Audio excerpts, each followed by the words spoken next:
গোলাঘাট বাণিজ্য মহাবিদ্যালয়ে আজি 8 ছেপ্টেম্বৰ তাৰিখে আমাৰ যি নতুন শিক্ষানীতি অৰ্থাৎ নেশ্যনেল এডুকেশ্যন পলিচি যি 2020 হৈছে তাৰ আধাৰত আচলতে শৈক্ষিক পৰিৱৰ্তনসমূহ কেনেকুৱা হৈছে আৰু বিশেষকৈ ইণ্টিগ্ৰেটেড টিচাৰ এডুকেশ্যন প্ৰগ্ৰাম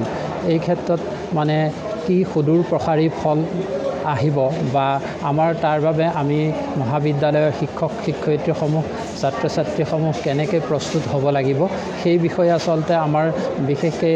ছাত্ৰ ছাত্ৰী আৰু শিক্ষক শিক্ষয়িত্ৰীসকলক অৱগত কৰিবৰ বাবে আমি এখন কৰ্মশালাৰ আয়োজন কৰিছোঁ আৰু এই কৰ্মশালাখনত আমাৰ অংশগ্ৰহণ কৰিবৰ বাবে সমল ব্যক্তি হিচাপে আমি আমন্ত্ৰণ কৰি আনিছোঁ আমাৰ সকলোৰে পৰিচিত ডক্টৰ দিব্যজ্যোতি মহন্ত ডাঙৰীয়া তেখেত আমাৰ ERC অধ্যক্ষ আৰু তেখেতে আজি সমল ব্যক্তি হিচাপে এই মহাবিদ্যালয়লৈ আহিছে আৰু ইতিমধ্যে তেখেতৰ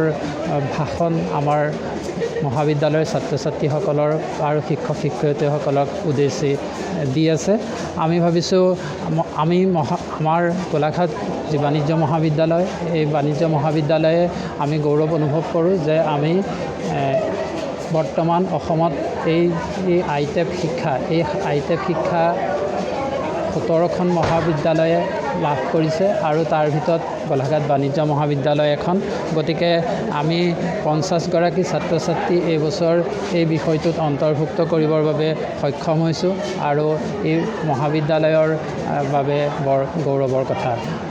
আজি আমি প্ৰায় আমাৰ মহাবিদ্যালয়কে ধৰি প্ৰায় 80-90জন